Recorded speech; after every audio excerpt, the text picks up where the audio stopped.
Proteínas. Son moléculas que se forman por la unión de un número variable de aminoácidos. Intervienen en unos 20 tipos de aminoácidos.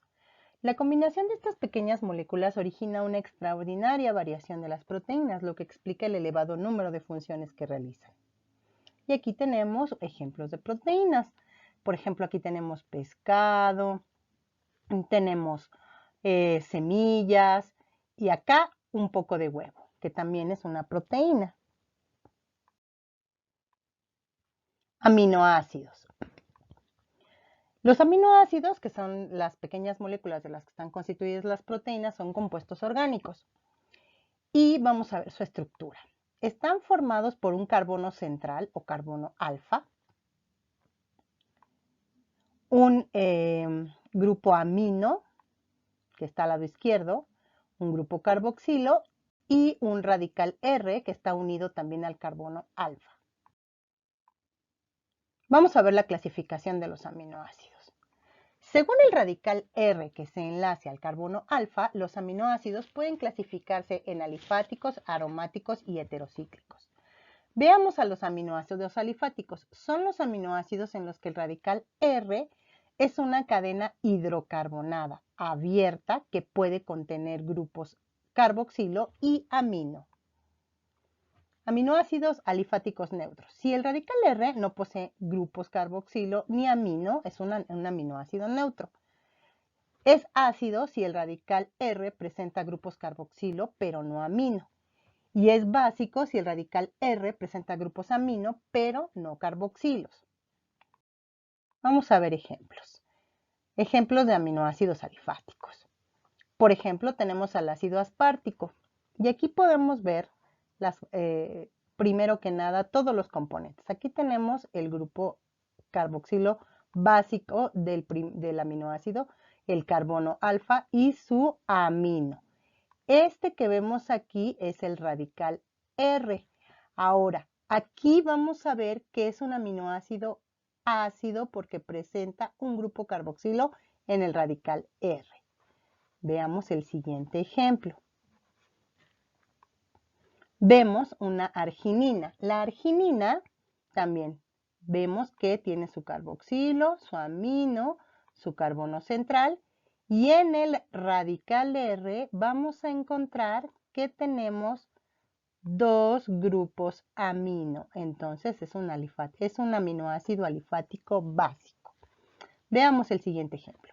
Tenemos a la cisteína, que tiene su grupo carboxilo, su grupo amino, su radical R. Y en este caso no vemos ningún grupo amino ni carboxilo. Encontramos este tiol, pero no le quita la capacidad neutra que tiene este aminoácido porque no presenta ningún grupo carboxilo ni amino. Vamos a ver, este es un aminoácido, como quedamos ácido, este es básico y este es neutro. Continuemos. Aminoácidos aromáticos.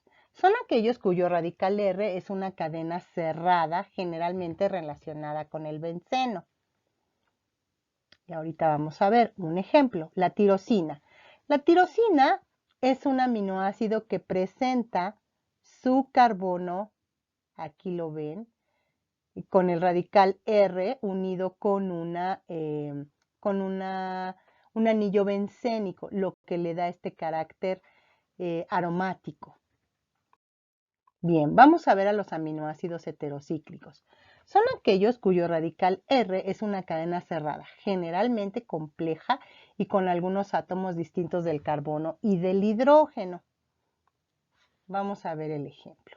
Aquí tenemos a la prolina. Este aminoácido es bastante complejo porque tenemos el grupo carboxilo del aminoácido y su grupo amino. Pero si se fijan, este grupo amino también está formando parte del radical R, el cual está haciendo una conexión, un enlace con el carbono, con un carbono, con otro carbono y con otro carbono al mismo tiempo. Esto es un aminoácido heterocíclico porque presenta una cadena como cerrada, pero no está relacionada con el benceno. Vamos a ver el enlace peptídico. Los péptidos están formados por la unión de aminoácidos mediante un enlace peptídico. Cuando el número de aminoácidos del péptido es inferior a 10, se denomina oligopéptido, y si es superior a 10, recibe el nombre de polipéptido. El enlace peptídico es un enlace covalente que se establece entre el grupo carboxilo de un aminoácido y el grupo amino del siguiente, dando lugar al desprendimiento de una molécula de agua. Como siempre, síntesis por deshidratación. Vamos a ver cómo se lleva a cabo el enlace peptídico. Aquí tenemos un aminoácido del lado izquierdo y otro aminoácido del lado derecho. Está marcado el grupo amino. Si se fijan, aquí está cargado el grupo amino del primer aminoácido y el grupo carboxilo. Igual del otro lado, el grupo amino y el grupo carboxilo. Ahora, si se fijan aquí, lo que va a ocurrir es lo siguiente. Este nitrógeno tiene 2 electrones porque recuerden que por la regla del octeto debe de tener 8 electrones en su última capa. El nitrógeno está haciendo un enlace con un electrón con un hidrógeno, con otro electrón con el carbono y con otro electrón con el hidrógeno de abajo. Estos 2 electrones van a hacer una conexión, van a tener lo que se llama ataque nucleofílico con el carbono del lado izquierdo. Este carbono va a tener una desestabilización debido al ataque nucleofílico y lo que va a hacer es desestabilizar su grupo el grupo OH del carboxilo. Este OH inmediatamente se va a formar agua con el hidrógeno que le queda más cerca, que es este hidrógeno de aquí, este hidrógeno. Por lo tanto, vamos a formar la molécula de agua que se ve aquí. Este enlace que se forma es el enlace peptídico que vemos aquí. Y evidentemente, al ser una síntesis por deshidratación, pues se libera el agua. Vamos a ver la estructura de las proteínas. La organización de una proteína viene definida por 4 niveles estructurales denominados estructura primaria, estructura secundaria, estructura terciaria, estructura cuaternaria y cada una de estas estructuras informa de la anterior en el espacio. Vamos a ver la estructura primaria. La estructura primaria es la secuencia de aminoácidos de la proteína. Nos indica qué aminoácidos contiene la cadena polipeptídica y en qué orden están. Aquí, por ejemplo, vamos a ver una serie de aminoácidos unidos por el enlace peptídico y lo vamos a ver representado por estas 3 letras que distinguen a cada aminoácido. Por ejemplo, aquí hay una glicina, una serina, otra vez una glicina, una alanina, una glicina y otra vez una alanina. Y este es otro ejemplo de cómo se representa la unión de los aminoácidos. Igual aquí se ve una glicina, aquí se ve una serina y así sucesivamente. Vamos a ver la estructura primaria de la proteína que también tiene ciertas características. Todas las proteínas presentan un extremo amino terminal donde se encuentra el primer aminoácido con su grupo amino libre. Y aquí lo vemos. Este es el aminoácido con el que inicia y aquí tiene su grupo amino libre, por eso es el grupo amino terminal. Y un extremo carboxilo terminal o C-terminal en el que está situado el último aminoácido con su grupo carboxilo libre. Y aquí tenemos el último aminoácido y aquí está su carboxilo libre. Siempre se va a nombrar a las proteínas y se van a distinguir siempre por el grupo amino a la izquierda y el grupo carboxilo a la derecha. La secuencia de una proteína se escribe enumerando los aminoácidos desde el extremo amino terminal hasta el extremo carboxilo terminal. Estructura secundaria de la proteína. Es la disposición de la secuencia de aminoácidos o estructura primaria en el espacio. Los aminoácidos, gracias a la capacidad de giro de sus enlaces, adquieren una disposición espacial estable. Y ahorita vamos a ver cómo le hacen. Se conocen 3 tipos de estructura secundaria: alfa hélice, hélice de colágena y beta plegada. Alfa hélice.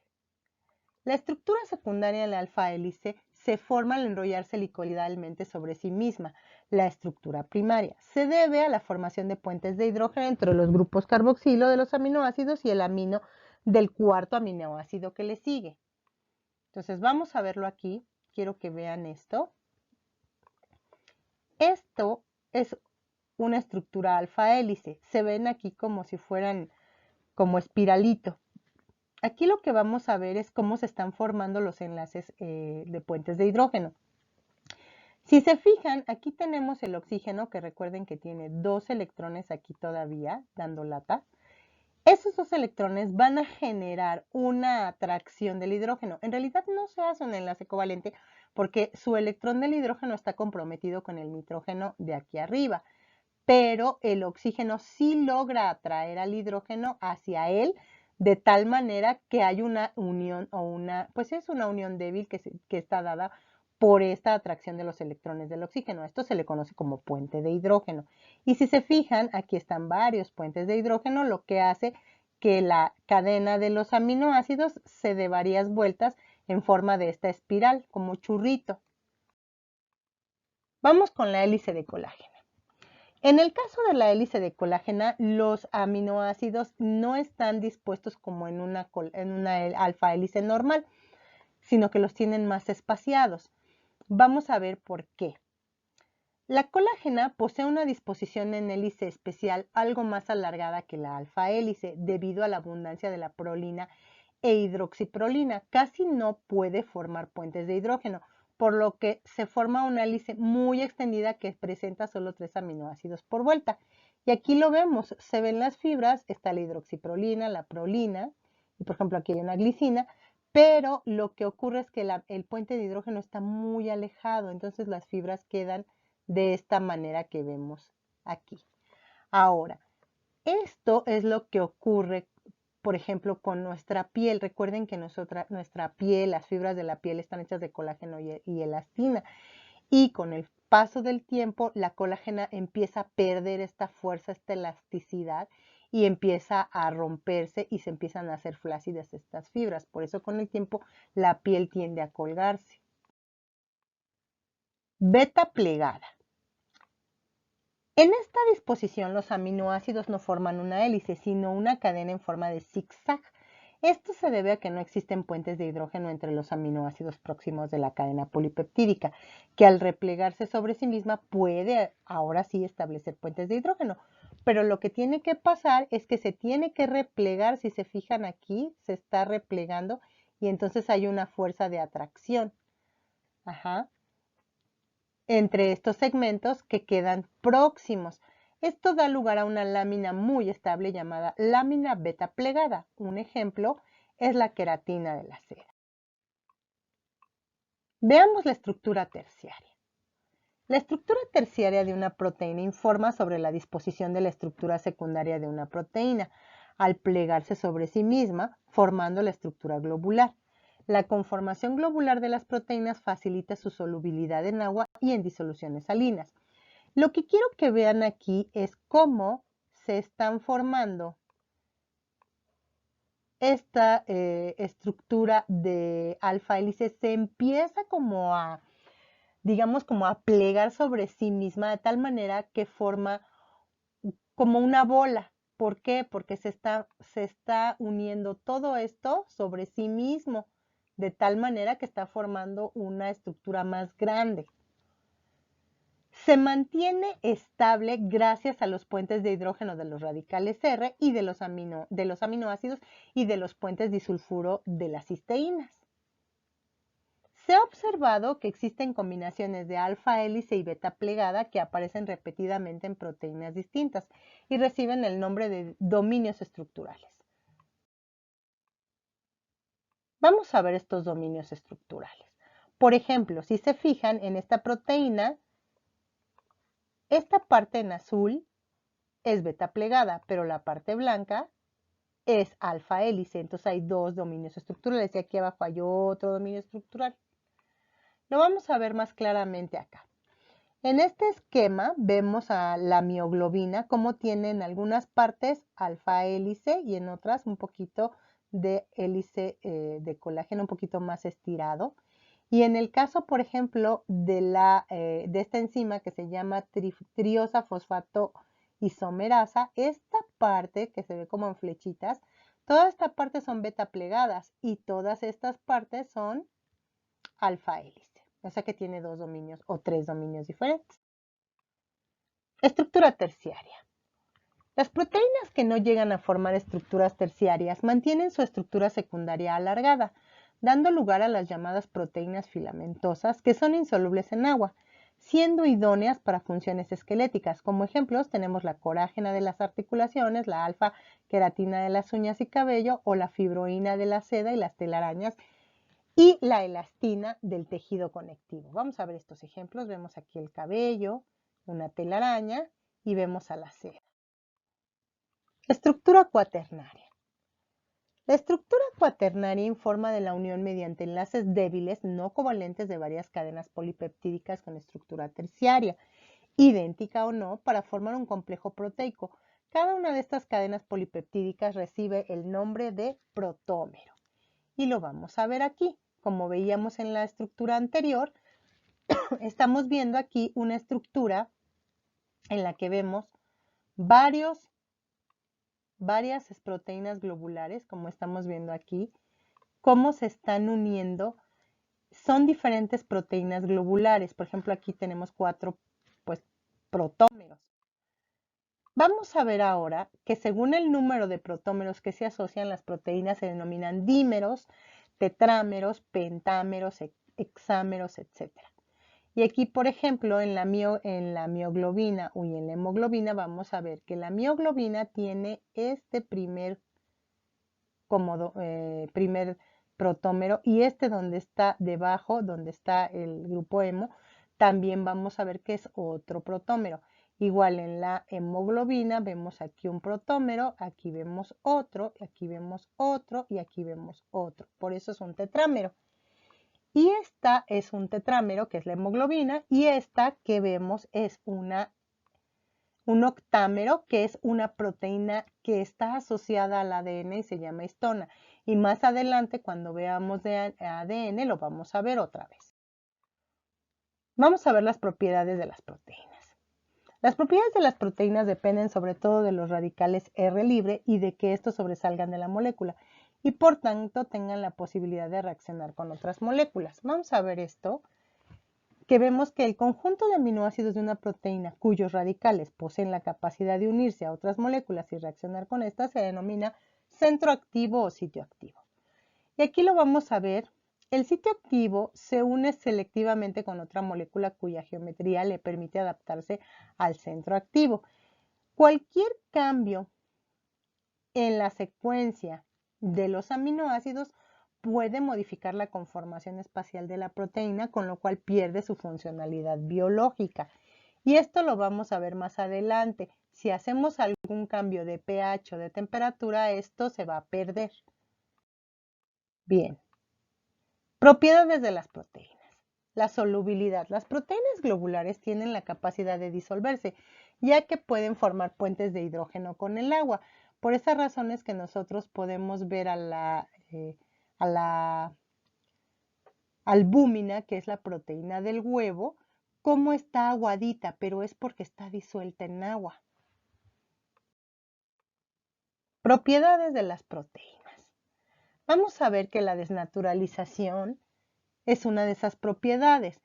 Y vamos a explicar que si en una disolución de proteínas se producen cambios de pH, como había mencionado antes, las alteraciones de la concentración o la agitación molecular, como cuando hacemos turrón o cuando vamos a capear algo que agitamos toda la clara de huevo, cambia su estructura conformacional y se vuelve más durita.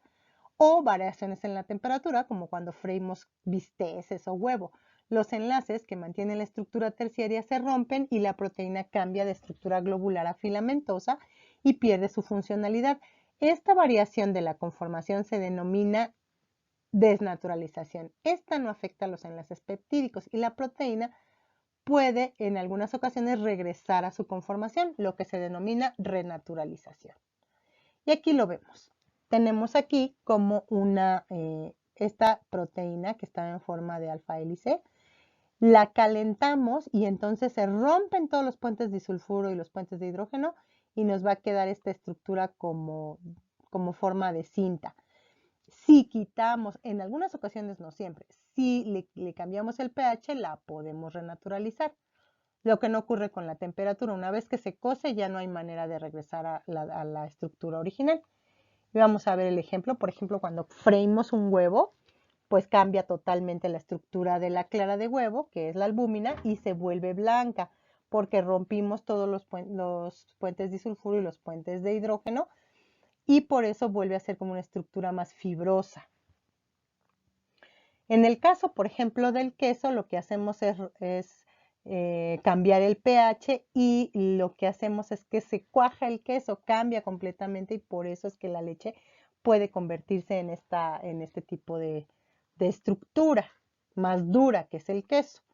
En el caso, por ejemplo, de cuando se hace uno la permanente, que le llaman así la base, lo que ocurre es que lo que hacemos es desnaturalizar al cabello, le hacemos cambios en la estructura de la queratina y después con el revelador renaturalizamos el cabello, pero queda ya con las marcas onduladas. Las propiedades de las proteínas también incluyen la especificidad.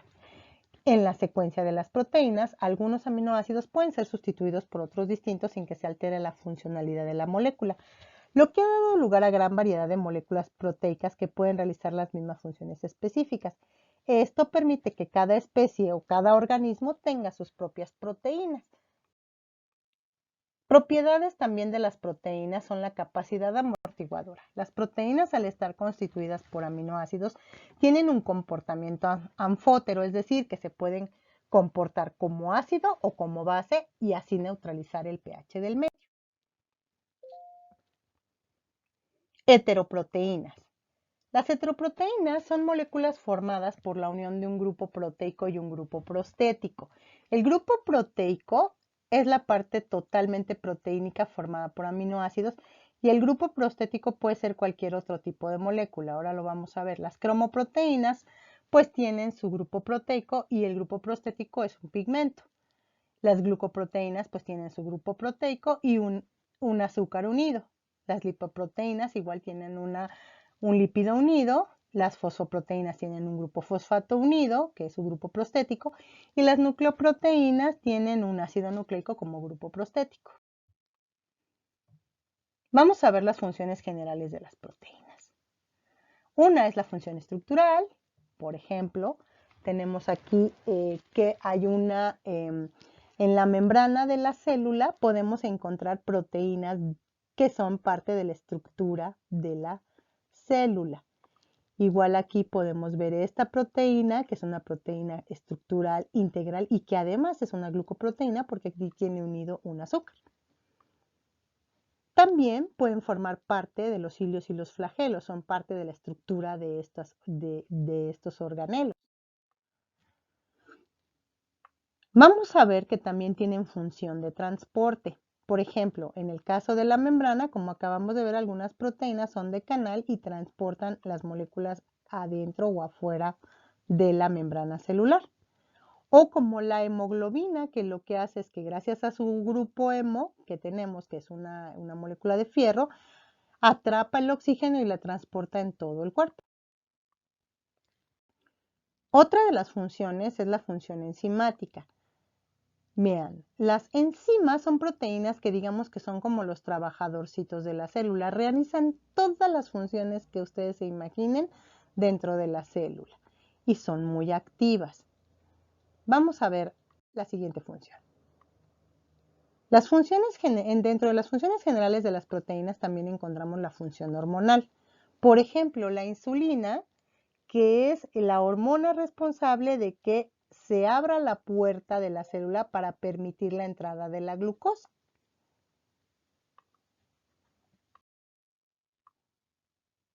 Vamos a ver también que pueden funcionar como defensa. Aquí tenemos una proteína como tipo linfocito T y aquí están todos los anticuerpos que están formados por proteínas.